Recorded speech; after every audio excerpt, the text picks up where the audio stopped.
오늘 함께 나눌 하나님 말씀은 요한계시록 2장 1절에서 7절까지의 말씀입니다. 오늘 함께 나눌 하나님 말씀 요한계시록 2장 1절부터 7절까지의 말씀입니다. 저부터 한 절씩 교독하고 마지막 절은 합독하도록 하겠습니다. 에베소 교회의 사자에게 편지하라. 오른손에 있는 7뼈를 붙잡고 7금 촛대 사이를 거니시는 이가 이르시되 내가 내 행위와 수고와 내 인내를 알고 또 악한 자들을 용납하지 아니한 것과 자칭 사도라 하되 아닌 자들을 시험하여 그의 거짓된 것을 내가 드러낸 것과 또 내가 참고 내 이름을 위하여 견디고 게으르지 아니한 것을 아노라. 그러나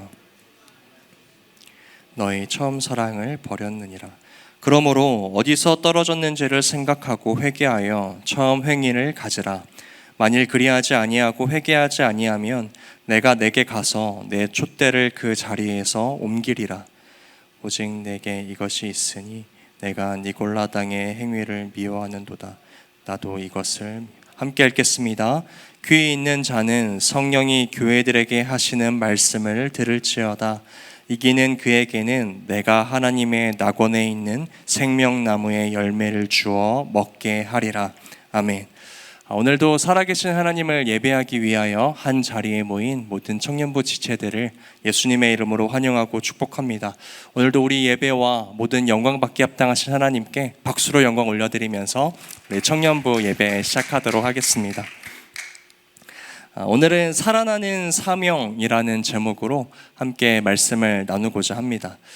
앞에서 인도자와 또 대표 기도자가 이야기했듯이 오늘은 2025년 마지막 주일 예배입니다. 그래서 우리 예배를 시작하면서 우리 좌우 또 앞뒤에 앉아있는 서로의 지체들에게 먼저 이렇게 인사를 해보면 좋겠습니다. 2025년 함께 걸어와 주셔서 감사합니다. 2025년 함께 걸어와 주셔서 감사합니다. 여러분, 이 말은 제가 여러분들께 드리고 싶은 말이면서 또 한 해를 마무리하는 과정에서 서로가 서로에게 꼭 전해야 하는 말입니다. 왜냐하면 우리가 서로 다 완전하지 않기 때문이죠.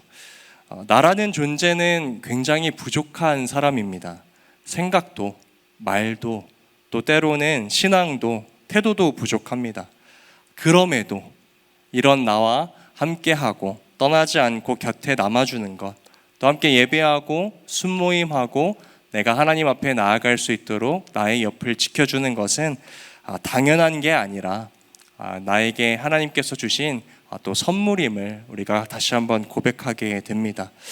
그렇기에 우리 이러한 마음을 다시 한번 진심으로 담아서 좌우 앞뒤 분들에게 다시 한번 고백합시다.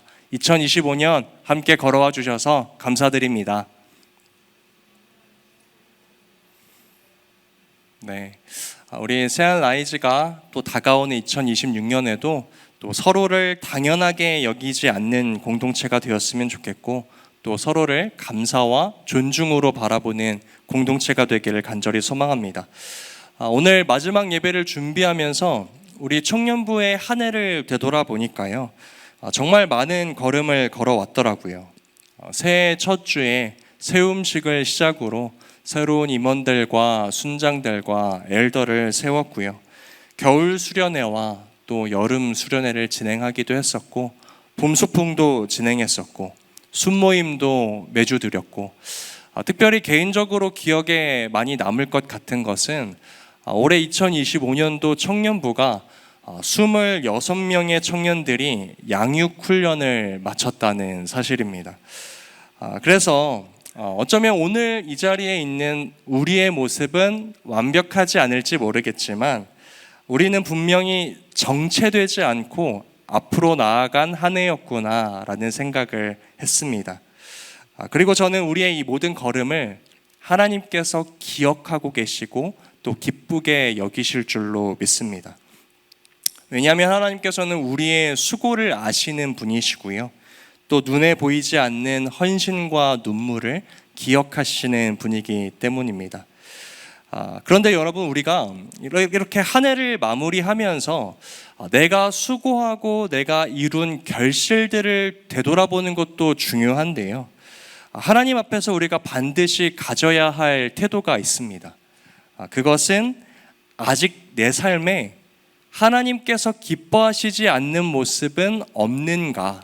라고 질문하면서 나의 신앙을 점검하는 태도입니다.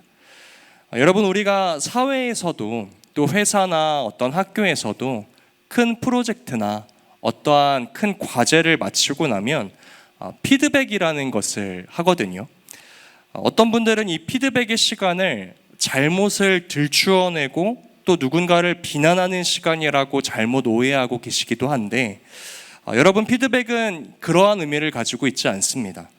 오히려 잘한 것은 무엇인지, 또 앞으로 나아가기 위하여 조정해야 될 것은 무엇인지를 살펴보고 점검하는 시간입니다. 그래서 우리의 삶 가운데에서도, 그리고 신앙 가운데에서도 반드시 필요한 시간이 바로 이 피드백의 시간일 것입니다. 그런데 성경을 읽다 보면요, 우리를 향한 하나님의 피드백이 있다는 것을 여러분 혹시 알고 계신가요? 성경을 보면 하나님께서는 자신의 자녀들의 삶에 결코 무관심하지 않으십니다. 하나님께서는 자신의 백성들이 걸어가는 길을 함께 걸어가는 분이시고요. 혹시 함께 걸어가다가 그 백성들이, 그 자녀들이 잘못된 길로 들어섰을 때 모른 척 외면하시는 분이 아니라는 것입니다. 오히려 자녀의 걸음을 끝까지 따라가면서 그 자녀가 올바른 길로 갈 수 있도록 인도해 주시는 우리의 아버지 되시는 분이라는 것이에요. 그래서 성경을 보면요, 하나님께서 끊임없이 자신의 자녀들을 향하여 말씀하십니다.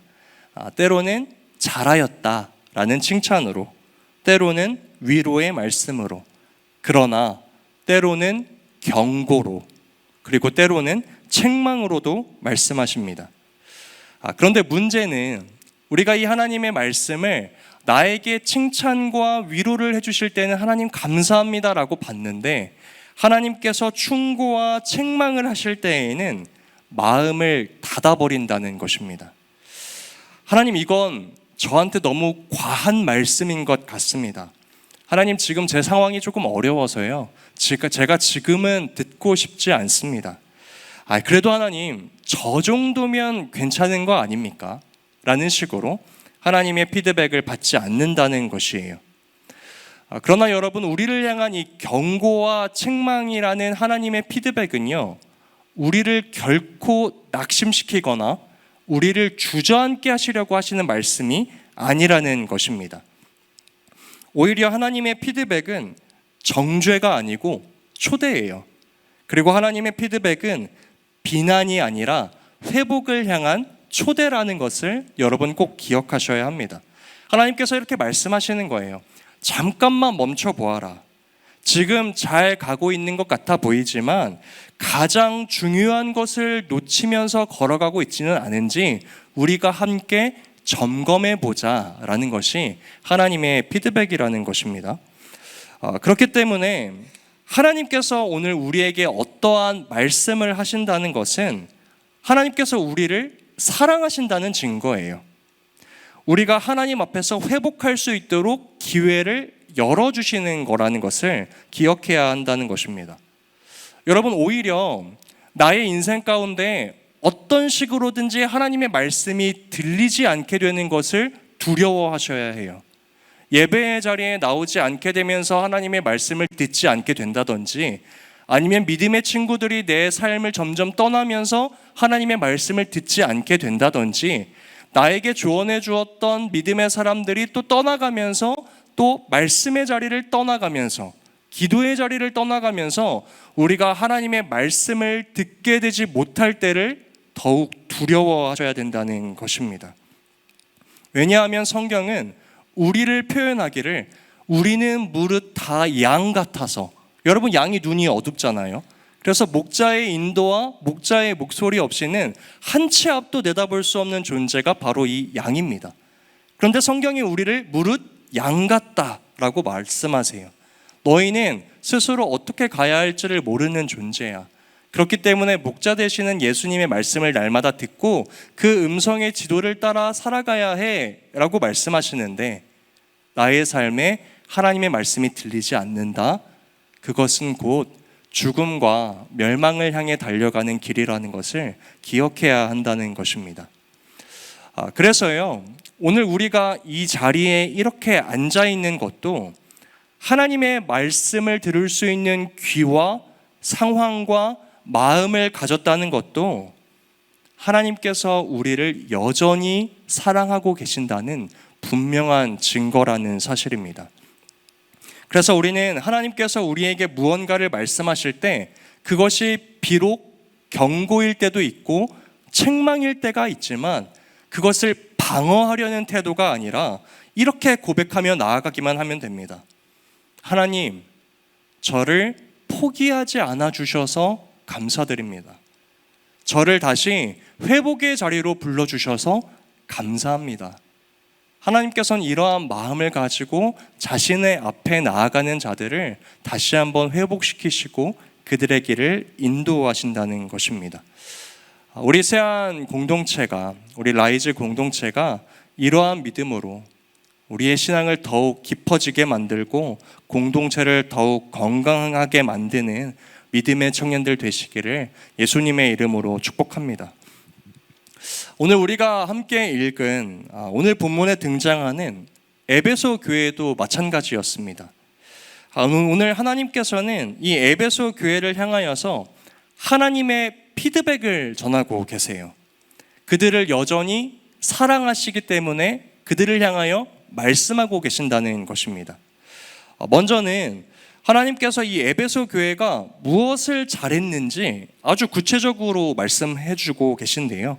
우리 요한계시록 2장 2절과 3절에서 하나님은 이렇게 말씀하십니다. 우리 이 말씀 한 목소리로 함께 읽어보겠습니다. 내가 내 행위와, 시작.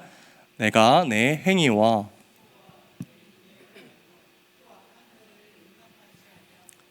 자칭 사도라 하되 아닌 자들을 시험하여 그의 거짓된 것을 내가 드러낸 것과 또 내가 참고 내 이름을 위하여 견디고 게으르지 아니한 것을 아노라. 아멘.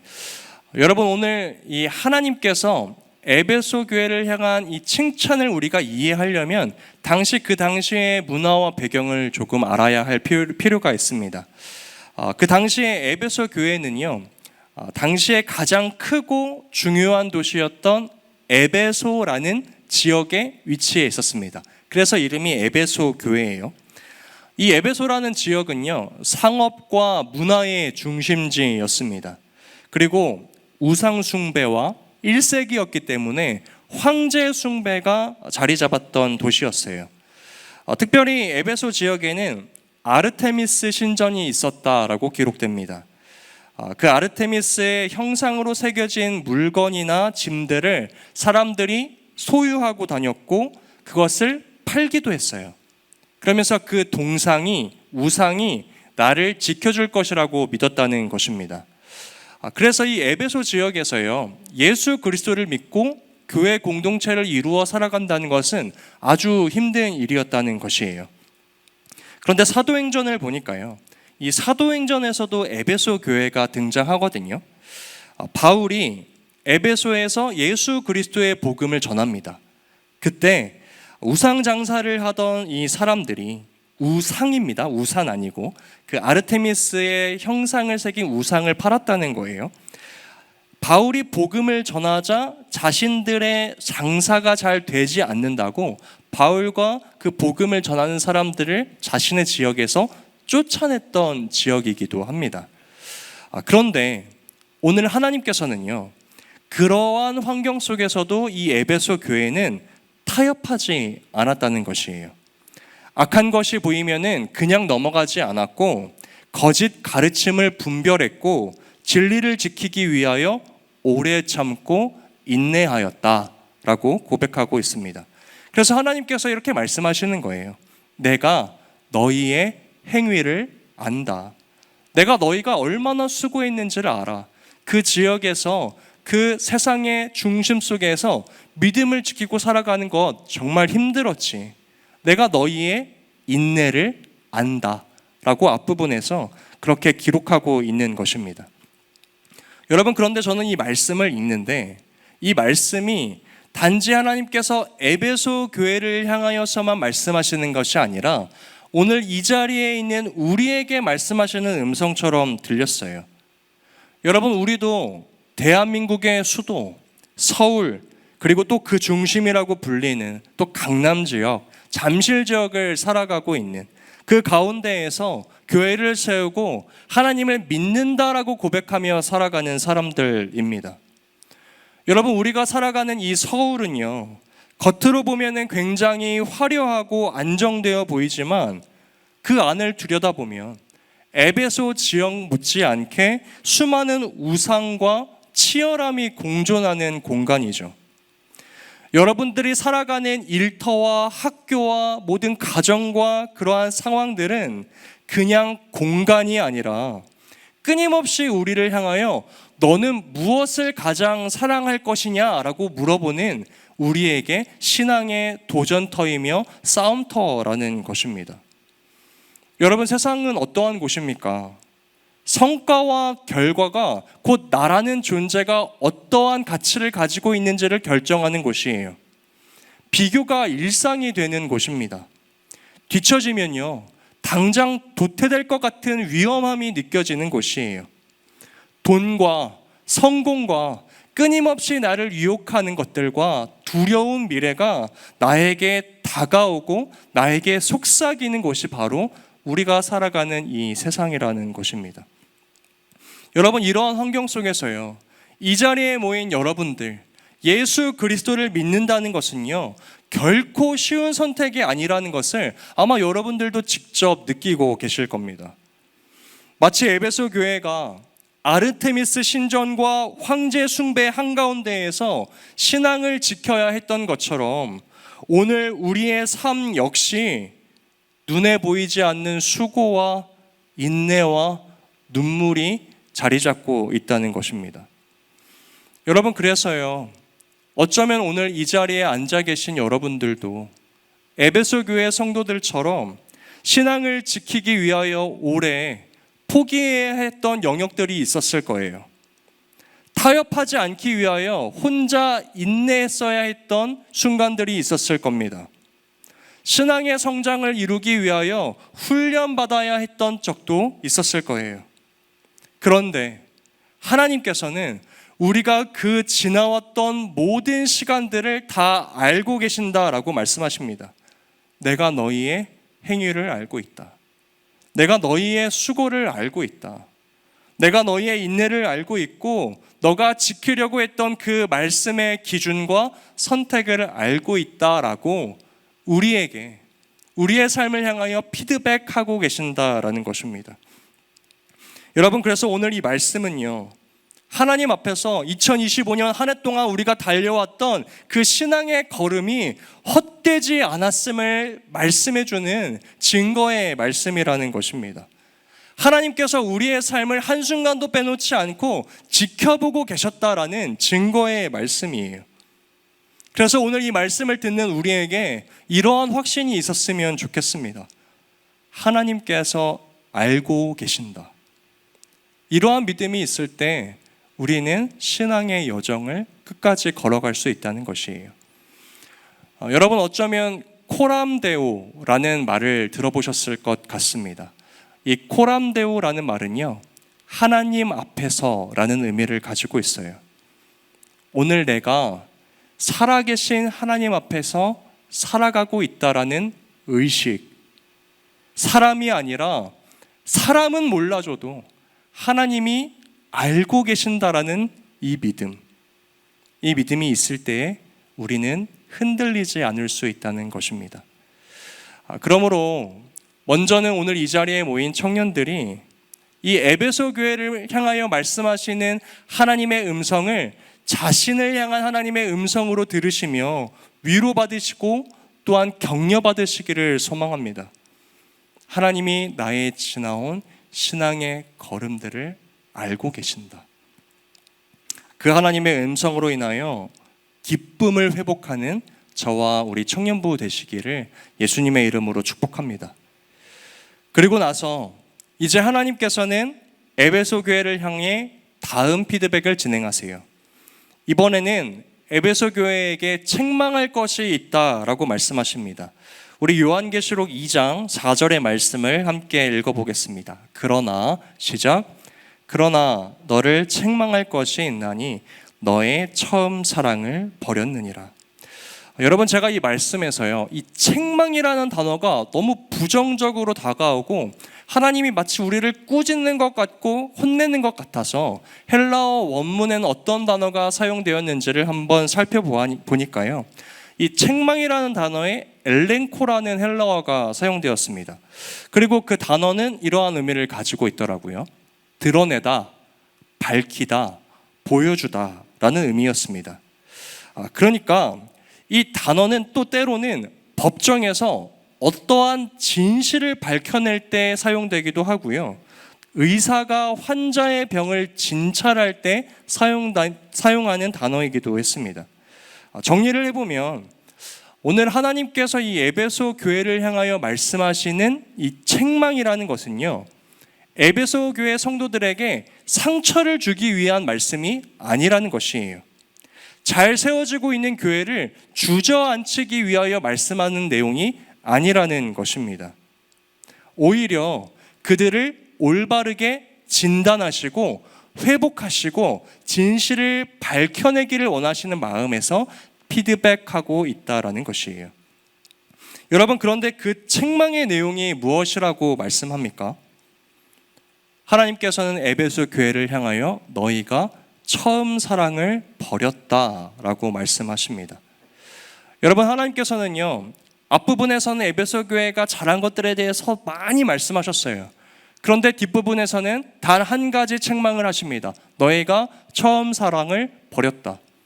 그렇다면 에베소 교회는 딱 이 단 한 가지, 이 한 가지의 일만을 잘못했기 때문에 하나님께서 한 가지만을 말씀하신 것일까? 저는 그렇지 않다라고 생각해요. 오히려 하나님께서 가장 중요하게 여기시는 것이 무엇인지를 말씀하시기 위하여 한 가지를 말씀하셨다는 것입니다. 저는 이것이 오늘 설교의 제목인 살아나야 할 사명이라고 생각합니다. 여러분, 교회가 반드시 지켜야 하고 우리의 신앙인들이, 그리스도인들이 반드시 지켜야 할 사명은 무엇입니까? 그것은 하나님을 향한 처음 사랑을 지키는 일입니다. 첫사랑을 유지하는 일이에요. 그렇기 때문에 이 문제를 가장 분명하고 가장 먼저 말씀하셨다는 것입니다. 여러분, 왜냐하면요, 우리 그리스도인들이 하나님을 향한 이 첫사랑을 잃어버리면요, 그 다음에 모든 일들은요 자연스럽게 무너져 내리기 시작합니다. 여러분, 사도 바울도 이 사실을 굉장히 중요하게 알고 있었어요. 그래서 고린도전서 13장 1절부터 2절에서는 이렇게 고백합니다. 우리 이 말씀을 함께 읽어보겠습니다. 내가 사람의 시작. 내가 사람의 방언과 사랑이 없으면 소리나는 구리와 울리는 꽹과리가 되고, 내가 예언하는 능력이 있어 모든 비밀과 모든 지식을 알고 또 산을 옮길 만한 모든 믿음이 있을지라도 사랑이 없으면 내가 아무것도 아니요. 여러분, 바울은요, 하나님을 향한 이 사랑이 없으면 조금 부족하다 이렇게 말하지 않습니다. 아무것도 아니다 라고 이야기를 해요. 아무리 말씀이 풍성해도, 교회의 사역이 아무리 많아도, 아무리 기준이 분명해도 하나님을 향한 처음 사랑을 잃어버리면 그것은 하나님 앞에서 아무 의미가 없다라는 것입니다. 여러분, 하나님을 향한 사랑을 잃어버린 교회의 모습은 어떠한가요? 신앙의 행위는 자연스럽습니다. 예배에 나와서 예배의 자리에 앉아있는 게 매우 자연스러워요. 기도도 술술술 내뱉습니다. 사역도 잘해요. 그러나 그 마음 가운데 하나님을 향한 중심이 없으니까 마음이 공허합니다. 내가 이 자리에 왜 앉아있는지를 몰라요. 여러분, 기도하지 않아도 하루를 잘 살아갈 수 있습니다. 말씀을 읽지 않아도 내 삶이 평안합니다. 여러분, 이러한 이 모든 것들은 하나님을 향한 처음 사랑을 잃어버린 모습일 수 있다는 것이에요. 대부분의 많은 사람들은 그리스도인들이 사명을 잃어버린 것을 교회를 꼭 나오지 않거나 교회에서 사역을 하지 않는 거라고 생각을 해요. 그러나 하나님의 말씀은 다릅니다. 너희가 나를 향한 그 처음 사랑을 잃어버렸다면 너희는 내가 너희에게 맡긴 그 중요한 사명을 잃어버린 것이야 라고 말씀한다는 것입니다. 사랑하는 청년 여러분, 오늘 우리의 신앙은 어떻습니까? 처음 에베소 교회가 세워졌을 때 에베소 성도들은요, 하나님을 향한 처음 사랑을 가지고 있었어요. 예수 그리스도의 복음을 들을 때마다 감격이 있었고 하나님을 향한 사랑이 있었고 나를 구원하신 그 예수의 이름을 들으면 은혜에 대한 감격이 있었습니다. 그러나 시간이 지나면서요, 교회의 모습은 유지하고 있었지만 사명을 계속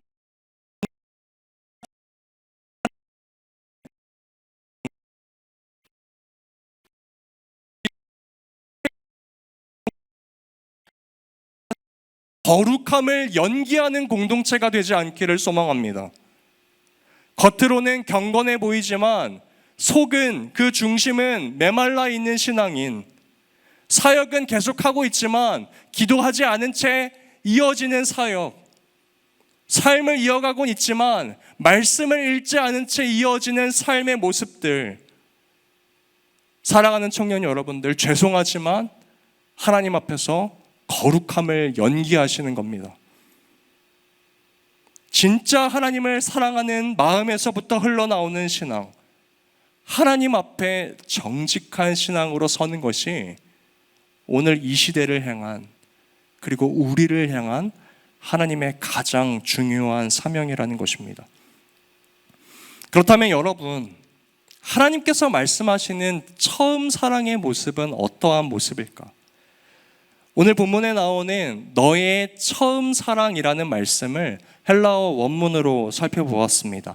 자막을 띄워주시죠.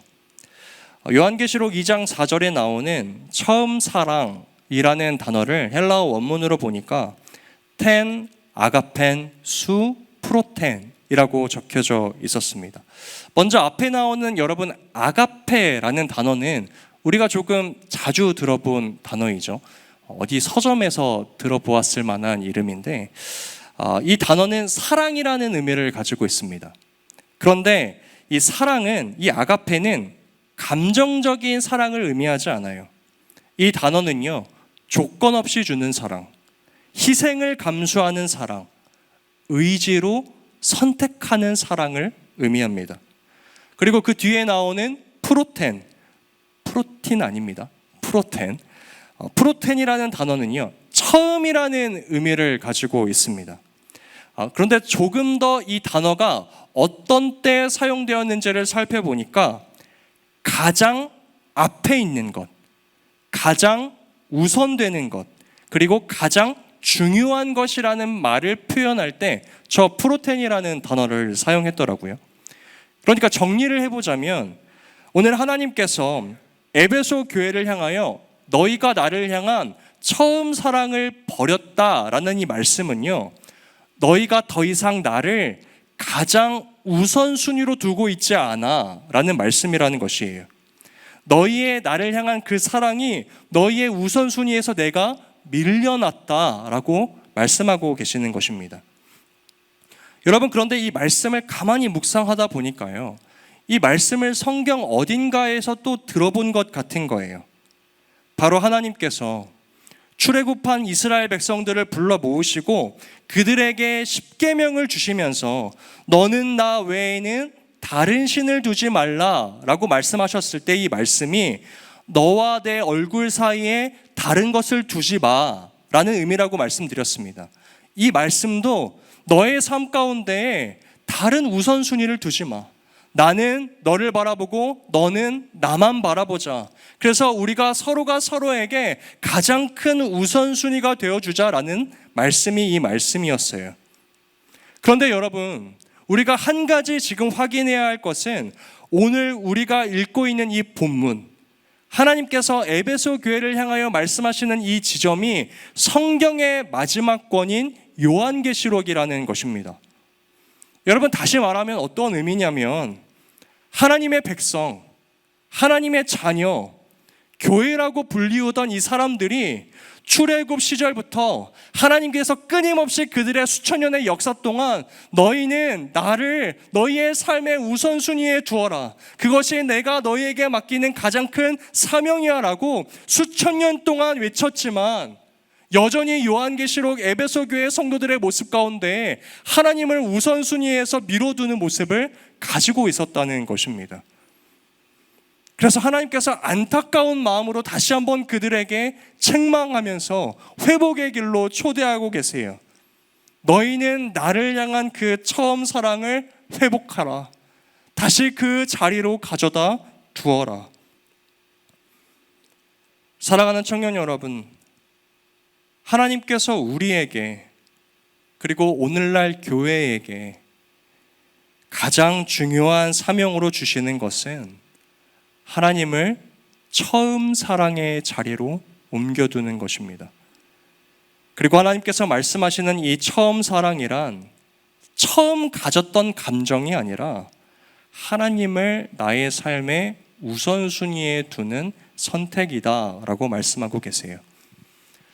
여러분들 학교를 가보면요, 또 여러분들이 학생이셨을 때를 떠올려 보면요, 학생들이 선생님들에게 자주 묻는 질문이 있습니다. 선생님, 첫사랑 이야기 해주세요. 선생님, 첫사랑 어땠어요? 그리고 우리는 또 누군가의 첫사랑을 굉장히 궁금해합니다. 여러분, 왜 그럴까요? 첫사랑이 무조건 아름답고 완벽해서입니까? 아니죠. 여러분들의 그 첫사랑을 한번 떠올려 보시면 아시겠지만 굉장히 눈동자가 아득해지시는데 떠올려 보시면 아시겠지만 이 첫사랑이라는 것은요, 대부분 서툴고 미숙하고 어쩌면 아픔으로 남아있는 것이 첫사랑입니다. 그럼에도 불구하고 많은 사람들이 이 첫사랑을 자꾸 떠올리고 싶어하고 듣고 싶어 한다는 것이죠. 여러분, 그 이유는 단 한 가지예요. 첫사랑에는 상대를 향하여 계산하지 않았었던 순수한 마음이 있기 때문입니다. 손해를 따지지 않았고요, 그 사람에게서 돌아올 반응을 기대하지 않고 그 사람에게 나의 사랑을 전부 다 내어주었습니다. 그저 먼저 마음이 움직이고 삶이 움직였던 것이 첫사랑이었기 때문이에요. 나의 인생에서 나보다도 더 상대를 우선시했던 게 첫사랑이라는 것입니다. 여러분, 제가 청년부를 맡고 함께 동역하는 임원들, 순장들 또는 부장, 부관님께 때론 편지에 이런 내용을 적습니다. 첫사랑처럼 죽게 하듯이 늘 한결같이. 그런데 이 문장 속에서 저에게 가장 많은 질문을 하는 내용이 바로 첫사랑처럼이라는 부분이에요. 이 첫사랑처럼이라는 의미가 무슨 의미입니까? 여러분, 이 첫사랑이라는 건 억지로 하나님을 향한 감정을 끌어올리라는 말이 아닙니다. 여러분, 설렘을 연출하라는 말씀도 아니에요. 첫사랑처럼이라는 말의 핵심은 태도입니다. 하나님 어떠한 순간에서도 하나님을 우선순위에 두겠습니다. 여러분, 사람조차 누군가를 열정 있게 사랑할 때 자신에게 얼마나 돌아올지를 계산하지 않는다고요. 사람조차 사랑을 하면서 내가 이 사람을 사랑하면서 얼마나 손해를 볼까를 계산하지 않습니다. 사람조차 상대에게 무엇인가를 하면서 이 사람이 나에게 무엇을 해줄까를 기대하지 않는다는 것입니다. 하물며 살아계신 하나님, 우리를 위하여, 우리를 구원하시기 위하여 하나뿐인 독생자 아들 예수 그리스도를 내어주신 하나님을 향한 우리의 처음 사랑은 어떠해야겠습니까? 여러분, 그것은 조건 없는 순종이고 계산하지 않는 헌신이고 무조건적인 사랑이 되어야 합니다. 아가페 프로텐, 하나님을 나의 삶의 가장 첫 자리에 두는 것이라는 말이에요. 오늘 하나님은 우리가 다시 한번 하나님을 우선순위에 둘 수 있도록 그 자리로 초대하고 계십니다. 여러분, 에베소 교회가 잃어버린 마음이 이 마음이었어요. 예수님을 너무나 사랑해서 시작했던 이 신앙의 길이 어느 순간부터 의무가 되어버렸습니다.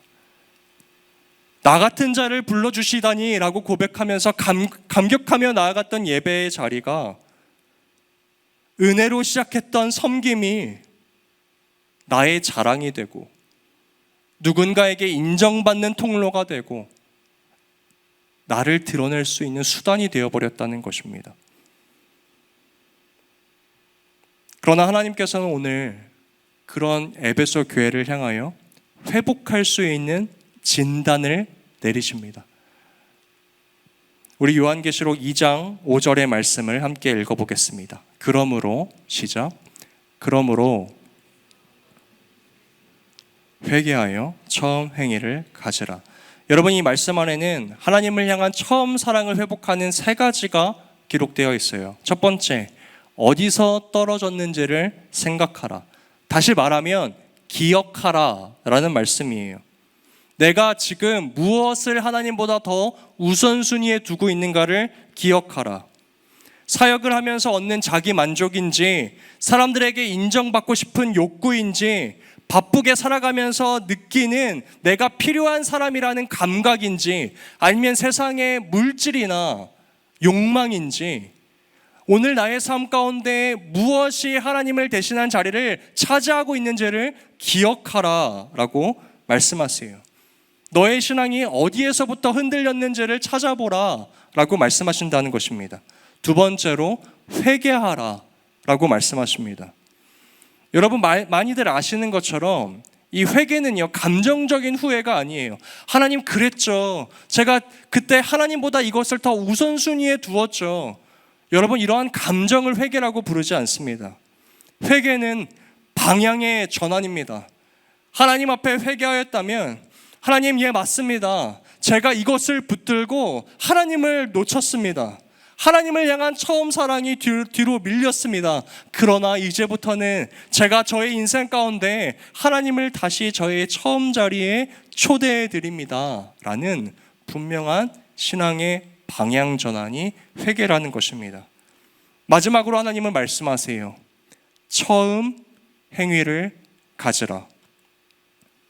너를 불러준 하나님의 사랑, 예수 그리스도의 구원의 은혜, 지금도 너와 함께하고 있는 성령 하나님의 동행하심, 그래서 그것만 생각하면 예배의 자리에 나올 때마다 기쁨이 넘치고 감격이 넘치고, 누군가를 사랑하는 것도 예수 그리스도의 은혜로 하였고, 교회를 섬기는 것도 나 같은 자를 구원해 주신 예수 그리스도의 사랑에 힘입어서 하였고, 하나님을 향하여서라면 아깝지 않았던 그때의 그 사랑, 그 사랑의 자리로 돌아가라 라고 말씀하신다는 것입니다. 사랑하는 청년 여러분, 2025년을 마무리하면서 하나님께서 우리에게 말씀하십니다. 이것이 너희가 평생 동안 놓지 말아야 할 사명이다. 이 사명이 우리의 인생 가운데 회복될 때 교회는 살아날 줄로 믿습니다. 우리의 인생은 세워질 줄로 믿습니다. 하나님께서 우리의 걸음을 인도해 주실 줄 믿습니다. 그리고 마지막, 하나님께서는 에베소 교회에게 이렇게 약속하세요. 우리 마지막으로 요한계시록 2장 7절의 말씀을 읽겠습니다. 이기는 자에게는, 시작, 이기는 자에게는 내가 하나님의 낙원에 있는 생명나무의 열매를 주어 먹게 하리라. 여러분, 여기에서 말씀하시는 이기는 자가 누구이겠습니까? 완벽한 사람입니까? 교회에서 사역을 많이 해낸 사람입니까? 세상에 나아가서 성공해서 돈 많이 벌고 내가 원하는 인생을 살아가는 사람입니까? 세상은 그러한 사람들을 이기는 자라 명칭할지 모르겠지만, 하나님 앞에서의 이기는 자는 하나님을 향한 처음 사랑을 나의 사명으로 붙들고 이 신앙의 경주를 끝까지 완주하는 사람입니다. 그러한 자들에게 하나님께서는 하나님의 낙원에 있는 생명나무의 열매를 주워 먹게 하리라, 구원의 약속을 주신다는 것이에요. 말씀을 맺으며 사랑하는 청년 여러분들, 오늘 이 말씀은 에베소 교회를 향한 말씀이면서 동시에 오늘 이 시대를 살아가고 있는 우리를 향한 말씀입니다. 여러분, 2025년 너무나 수고 많으셨어요. 우리는 한 해 동안 달려오면서 많은 사역을 했고, 많은 인내를 했고, 많은 기쁨과 또 많은 눈물도 흘렸습니다. 먼저는 하나님의 피드백을 들으세요. 내가 너희의 그 걸음을 안다. 너희의 눈물, 너희의 인내, 너희의 수고를 안다. 여러분, 그 음성으로 먼저 격려받으시고 위로받으시고 다시 일어서시기를 소망합니다. 그러나 하나님은 한 번 더 우리에게 물어보세요. 너의 마음의 중심에 첫 번째 자리에는 무엇이 차지하고 있느냐? 여전히 나를 향한 사랑인가? 받은 은혜에 대한 감격인가? 하나님께서 오늘 우리에게 그것을 물어보고 계신다는 것입니다. 여러분, 우리가 이 하나님의 질문 앞에서 담대하게 고백할 수 있게 되기를 소망합니다. 예, 주님, 제가 완벽하진 않지만, 제가 부족할 수는 있지만 여전히 제 마음의 중심의 첫 번째 자리는 하나님이십니다. 여러분, 우리가 이 고백으로 2025년을 마무리했으면 좋겠어요. 그리고 다가오는 2026년을 그렇게 시작할 수 있으면 좋겠습니다. 그리고 앞으로 우리가 걸어갈 모든 신앙의 여정 속에 우리가 붙들어야 할 사명, 포기해야 하지 않아야 할 그 사명, 하나님을 가장 사랑하는 것임을 깨닫고 살아가는 저와 모든 청년들 되시기를 예수님의 이름으로 축복합니다. 우리 말씀 기억하며 다시 일어나 라는 찬양 불렀으면 좋겠습니다. 오늘은 2025년 마지막 예배의 시간입니다. 우리를 인도해 주신 하나님께, 그리고 우리를 앞으로 인도해 주실 하나님께 감사드리고 또 영광 드리는 마음으로 우리 자리에서 다 함께 일어나서 하나님께 이 고백 드립시다. 우리의 첫사랑 되시는 하나님 아버지 예수 그리스도, 하나님, 우리를 포기하지 않으시고 다시 일어나 나와 함께 걸어가자 우리를 회복의 길로 초대하시는 주님 앞에 반응하길 소망합니다. 하나님을 예배하고 하나님을 사랑하는 것이 나의 가장 큰 기쁨이고 감격입니다. 하나님, 이 고백이 나의 평생의 고백이 되기를 소망합니다라는 마음으로 우리 다시 일어나 함께 고백하며 나아가도록 하겠습니다. 나는 내 마음에